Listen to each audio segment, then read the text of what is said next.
I think everybody's kind of waiting and is going to be waiting and moving around and trying to do some business moves now that, you know, the plans of the heavyweight division is not the same in the last few days. So I think that we're going to see who's really ready to fight. You know?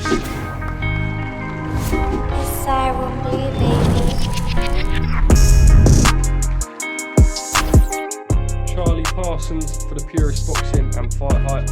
Today, I'm delighted to be joined by a man who I must have messaged about 2 years ago when he was linked with potentially getting the AJ fight when Miller failed the test, and then obviously it ended up going to Ruiz, and we've sort of been in and out of contact ever since. Finally got you on Zoom, Mr. Michael Hunter. How are you, my friend? I'm good. Yeah, really good. Just getting up and practicing. I'm about to start my practice in my day. Now, we've got to talk. There's a lot of sort of talk on Twitter at the minute. I mean, the heavyweight scene is taking all of the news. We'll talk about yourself first. Obviously, there was the purse bids with a fight with Hrgovic. I believe Eddie Hearn won that, and then it fell through. Obviously, like, you have received a little bit of stick online, but you know that's boxing. People are going to talk, aren't they? Do you want to sort of speak about this? I know Triller, you've said it's nice to have someone actually backing you. Do you want to sort of speak about your reasoning behind this? Well, I just, Triller gave me a deal I couldn't refuse. I originally started the whole mandatory situation. I'm the one that pushed for the mandatory. I originally was trying to win the purse bid through, several different scenarios, but Triller was one of them. And Triller was eventually was originally going to bid on the fight. And then Eddie and Team Starling got wind of it. And, they did their other little dirty tactics to kind of talk Triller out of it. And, and that's what happened. And then they ended up bidding and winning. They were the only people to bid. So, of course, Eddie won the bid. And then I ended up having to go a different route. They didn't want to pay. They were trying to, take the fight in Croatia. And, I was going to fight everything on their terms, which we already know they're not the fairest people. So that's kind of how it went. And it didn't really matter about the Hrgovic situation. It was more about Triller giving me a deal that I couldn't refuse and I couldn't turn down, especially for me being favored, having some odds in my favor for this time. You know what I'm saying? I told them that I was willing to fight. I was actually trying to fight them, Hrgovic on Triller. They said they'd rather go a different route, and I had no problem. So, can I ask on a personal note if you got it? Because obviously this was a fight that was spoke about for a long time. It was something that you yourself, I personally favoured you in that fight. I know a lot of people favoured you. Obviously, mentally, you were calling for that fight a long time, and then what happened. Was that sort of difficult for you, or do you have to sort of see it as, look, we've got a new goal, we've got a WBA title eliminator, that kind of thing? No, it is kind of a difficult thing because everything is always constantly moving, You never really know none of your positions are really standing, you know what I'm saying? It's always a moving terrain, so you have to dance with the best. And I'm the one that started that whole IBF mandatory situation. I had the IBF originally with Charles Martin. I got the fight, one of my last fights, to initiate me even having an IBF eliminator fight. It went to Charles. He passed it. It went to Hrgovic.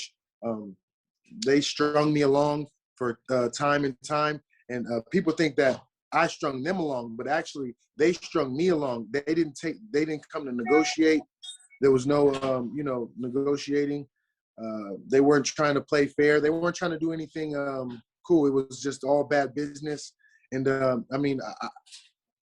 when you do something, when you're talking to somebody and they're not, it's not cooperation, it's bad business, and you have another team over here, it's all good. It's, everything is all love. in respects of you, it was an easy choice. And then, I got paid more than the bid. So I'm getting paid more than what the bid is. So really, it was a no-brainer.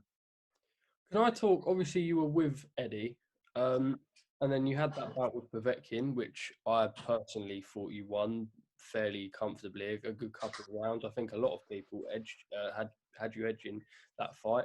Do you feel like maybe you were forgotten a little bit, which is unfair? But you go on BoxRec and you see, I mean, you're a top 10 heavyweight. I see you as a top 5 heavyweight. Do you know what I mean? I'm a big fan of yours. You've clearly proved your level.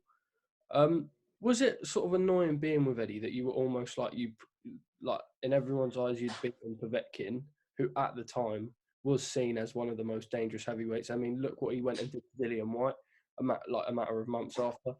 Was it annoying that you had proved yourself? I mean, let's look at that step up to Povetkin. What you fought Kuzmin and then went straight in with Povetkin. It's a huge step up an opponent and proved your worth. And then it was almost like you were almost forgotten about in a way by Eddie. Was that frustrating for you? Yeah, it was in a sense because it was happening to me, but it wasn't because I already knew that the nature of what was coming. You know what I'm saying? I kind of already seen the writing on the wall. The fact that they I was having a hard time to even get a fight with Sergey Kuzmin and Povetkin. They're all on the same. They're all in cahoots. They're all in the same business, same management, and they had to do a deal just to get me to get a fight for me. So I think it was very difficult for them. They like it a little bit more easier. It kind of sucked. Like right after they let me go, they signed Martin Bacoli.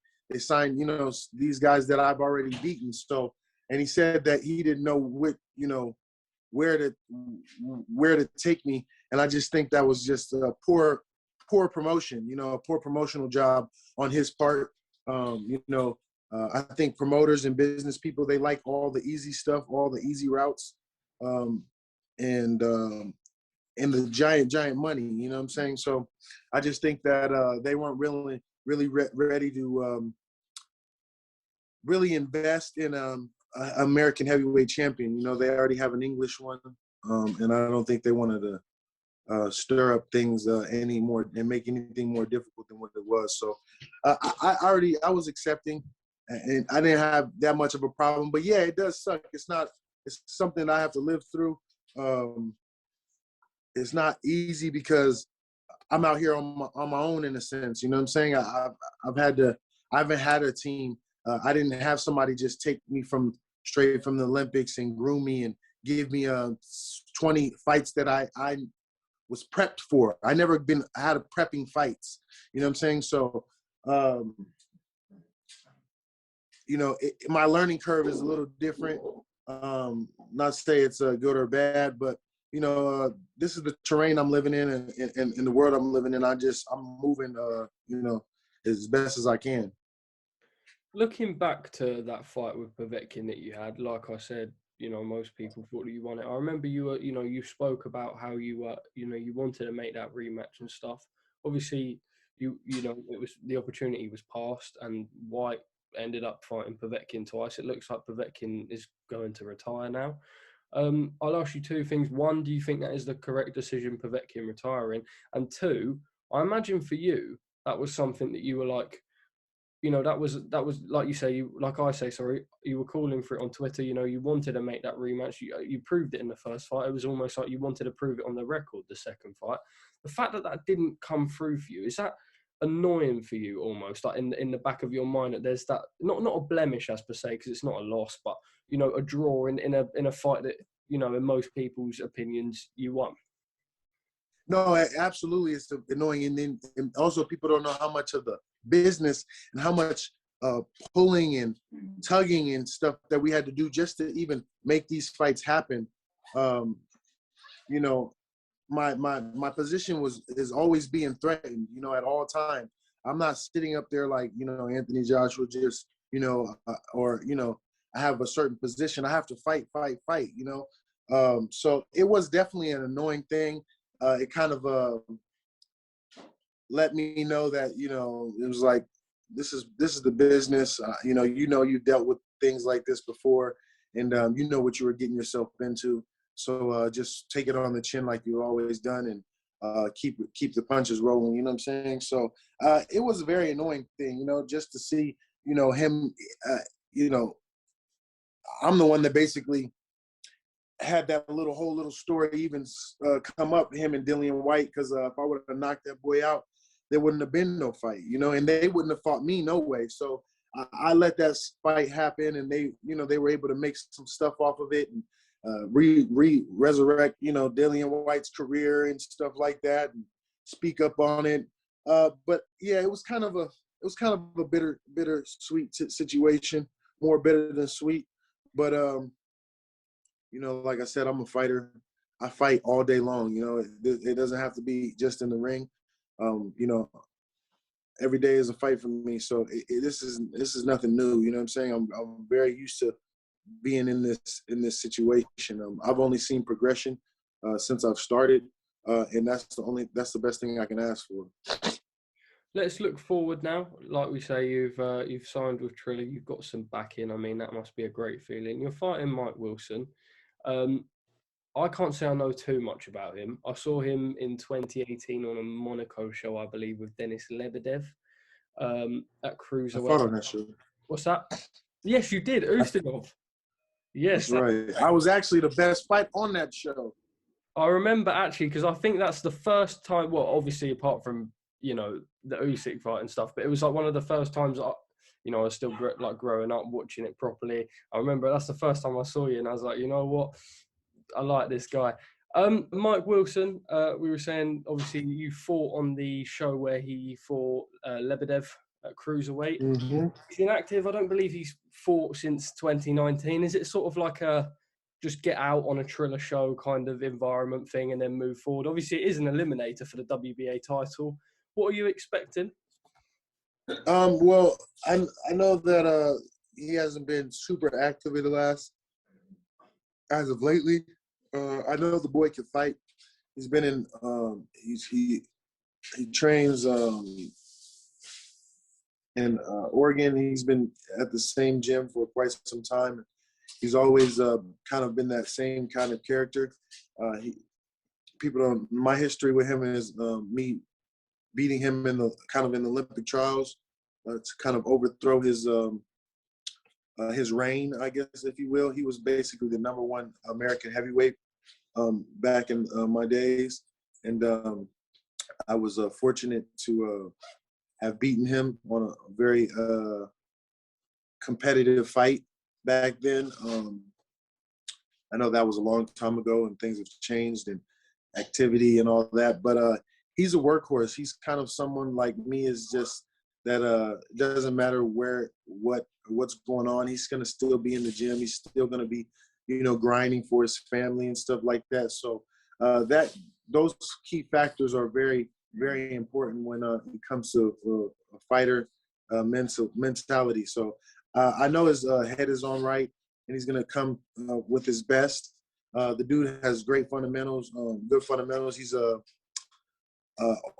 veteran, you know what I'm saying? He's been around for quite some time, and boxing is in his blood. He's been boxing since he was young, so it's not going to be an easy fight for me. I didn't choose the fight. I just accepted it. Yeah, that's where we're at, so. And then moving forward, obviously, like, you can never overlook anyone in boxing. That's a term that you hear over and over and over again. In my opinion, I expect you to win the fight. I think you expect yourself to win the fight. Looking sort of beyond that, what are the sort of names you want? I mean, you say anyone can get it. You're on Triller. We know that the money's there with Triller. Triller can, and that's what you say. You're happy you've got that backing behind you. What sort of names are you looking at? Sort of, I imagine you want the best, and you want it sort of whenever you can. Yeah, I definitely do. But right now, they're having this whole, debacle with Tyson and Anthony and Deontay, and we don't know what's going to happen as of yet from the big three. But yeah, I'm willing to get in there with especially if the money is right. I'm willing to get in there with pretty much anybody. I mean, not pretty much anybody. It just has to obviously be the right business. We want to fight, pretty much anybody that's going to give me some type of recognition. I think that the Hrgovic fight would have given me some decent recognition, but they could have still had an excuse for me to say that he was green, he was this, and he was that. So, we want people a little bit, more seasoned and ready, you know what I'm saying? Dillian White, people, Joseph Parker, any of these guys on this other tier, on this top tier that we could get right now. I think everybody's kind of waiting and is going to be waiting and moving around and trying to do some business moves now that, the plans of the heavyweight division is not the same in the last few days. So I think that we're going to see who's really ready to fight. You know what I'm saying? There's going to be some people that are going to be sitting there waiting now instead of looking for fights. So I'm looking to just stay active, perform at my best. Inactivity has been something I've had a challenge with for my whole career, which is one of the worst things you could do to a fighter.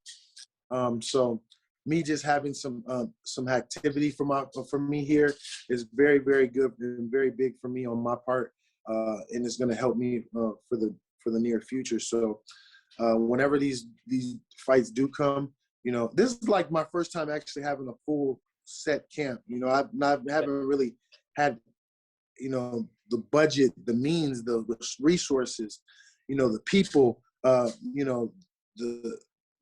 interest. You know what I'm saying? This is one of the first times that I actually get to see myself as a real boxer, yes, instead of that struggle type of fighter. The Cinderella man type of story. And I actually, I get a little favoritism, and I'm enjoying it. So I'm gonna show up and show out June 19th, and we're gonna go from there. Of course. And then finally, I won't take up too much of your time. Jake Paul. It's a name that I sort of have to mention. I bring it up in some of my interviews. Can I just get? Obviously, I've seen that you've been like training with him. I've seen a clip of Jake Paul, I think, after his fight, and it was I think you said like Tyson, I want you, Jake, you get Tommy, that kind of thing. A lot of people that I've spoken to, whether that be Stitch Duran, for example, who worked on that show in Ben's Corner, and he says, you know what, Jake trains like an athlete. He actually is quite good. I speak to a lot of boxers who say, you'll be surprised at how good this kid is. Do you sort of share that viewpoint, I imagine? Yeah. You know why? Is because he's getting exactly what fighters like myself would like. The attention. He has a full set of camp. Everybody is there putting the same energy and pushing him to get better. When you have that, it's very, very good. It's going to be very hard to beat you or to, get something over on you, because you have a whole plethora, a whole team of people looking after you in your best interest, whether that being you need to eat today, you need to get up today, you need to run, you need to pay your bills, whatever that may be. There's a guy that's there thinking for you, so you don't have to, and you can think about punching the guy in front of you.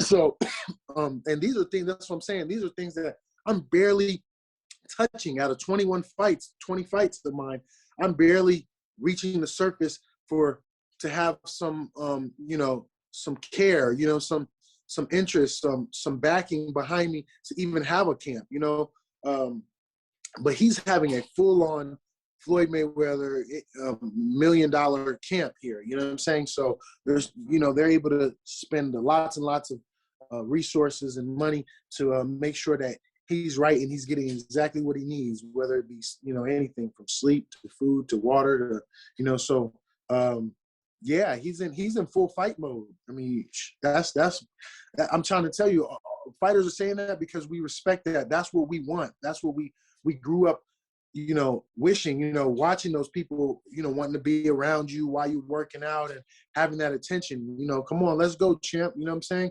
So he's getting all the he's getting nurtured, and I like myself, I've had to fight to even just get this little type of nurturing. So you know, he's doing it. You know what I'm saying? He's doing it. He just got the deal with Showtime. You know, so we don't know what's going to happen, but obviously there's going to be some big things happening over there on his side. Signing with Showtime, I think it's a multi-fight deal too. So we don't, you know, I know that had to put a little bit of a bitter taste in Floyd's mouth, I would think. But it looked like also Jake might have to step up maybe a little bit more on competition or be more promoting. So I think it was a good look for him to do that. And shoot, he's on to the next. You know, you have to understand. In the beginning of fights, I mean, they did it to Deontay Wilder. Deontay Wilder fought just as less of opponents as Jake Paul when he first started. You know what I'm saying? I've seen him get dropped by a guy with raptor arms. You know what I'm saying? So this is not anything out of the normal. The only thing is it's being publicized on a big platform. He's getting paid for these giant paydays for these for having his beginning fights, which you know, that's something that a fighter wished he could have as well. So I'm never going to hate on him or hate on anybody for that matter. So I mean, I think that he's doing what he needs to do to you know, to step it up. So he's taken step up fights. He's been in the sparring with you know, top athletes. You know, there's guys. He's in there with you know, he's getting a good sparring. He probably has some real tough days in the gym. So, and that's when you need to be having them. And the easy days are in the fight. So, you know, he fought a fighter last time. He wasn't a professional boxer, but you know, I mean, you even had, you know, Dana White betting against Jake Paul that he wouldn't even knock him out. And what did he do? He knocked him out in the first round. So it's progress. You know what I'm saying? You can't, how can you be mad at that? They let Deontay Wilder do it for 27 fights. You feel me? So you've spent time around with him. So I imagine, you know, I've seen clips on your Instagram, his Instagram. So I know you're not going to say too much. I don't know what your view is, but does it frustrate you a little bit that there are people like yourself who, and I mean, we can talk about social media following. I know social media following means nothing when who cares about social media following when you're like one of the best boxers in the world kind of thing. right. But I mean, if you've got a following, you sort of get the fights kind of thing. And that's true. That's sort of the situation that you had. I personally believe you are one of the most underrated boxers in any division. Do you know what I mean? Your name is not spoken about anywhere near as much as it should be for a guy who is in the top parts of the division. Does it annoy you that people like Jake Paul are able to sort of get in there so easily where you've had to struggle a bit, considering he's not a boxer? Do you know what I mean? This has been your graft your whole life. Your brother's a boxer. Your dad was a boxer. Do you know what I mean? I mean, it is definitely an annoying thing, but you know how I look at it is, just like Deontay Wilder, it was annoying to see him get 25 bum fights and then get, you know, 6 or 7 fights that he was supposed to be, you know, he was put up to a challenge. But any time, if you was to feed me 6 to 27 guys that they knew I was going to knock out, then, you know, that's basically the same platform. They're just, you know, I can't be mad because it's the same situation. You know what I'm saying? So yes, it's a little frustrating, but it's finally, it's happening. It's getting, what do they call it? They're abusing the situation. You know what I'm saying? It's been overthrown. You know what I'm saying? Now the boxing business is, can't be mad at the situation because now somebody outside of boxing has taken their platform and you know, and put their own spin on it. And but it's the same template. And so it's kind of a satisfying thing to see it being done and seeing the other promoters having to deal with it, because I've had to deal with it my whole career. You know what I'm saying? This is nothing new to me, you know? So that's why I feel like I'm a little bit more okay with it. I'm a little bit more sat in my skin, because this is the same stuff that there's nothing new that's happening here. You know what I'm saying? It's just new faces. And I think that it's just like they're getting a little taste of their own medicine. So, you know, I just have to move with, you know, with the way of the world. You know, I have no, if I start talking about and start having energy towards these type of things, then, you know, you'll start to see downfalls. You know, I have to just mold into whatever they, you know, whatever they would like me to mold into, you know what I'm saying? Without, you know, messing up, you know, or degrading myself. So, you know, it doesn't really bother me. I just have to, you know, play the parts. So, you know, but I do see for what it is. I totally understand it. It doesn't, you know, it is like of a better situation. You know, it does suck to see guys that are not ahead of me, or have not put in much time. You know, as far as even my family is concerned, you know, my grandpa on my mother's side, you know, these are things that, you know, I've had a long history in this boxing, and I love it. I've had a different ups and downs with this relationship with boxing. You know, one minute you love it, one minute you're absolutely in love with it, then the next minute it's kind of shady, then you know, you're hating it, then you're mad because you love it, you know. So, you know, this is a growing relationship for me. Everything is always changing.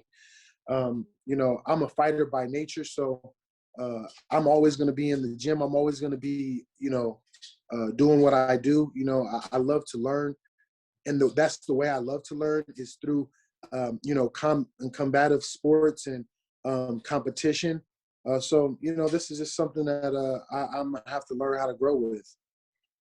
Michael, that's all from me. Thank you very much. It's been nice to finally speak. It's been a long time. Thank you. We'll keep in touch, and it's a matter of time before we link up at a show, I imagine. I don't know when you'll be back in the UK, but hopefully, fingers crossed. Fingers crossed, yes, in the UK, or I get a big media role and I'm out in the States and we can link up. For sure. Thank you for your patience, man. Thank you for your due diligence and your resilience on staying patient with me. I really appreciate it. And all love, man. Thank you so much, Charlie. My brother, thank you. Thank you. One love. Easy, sir.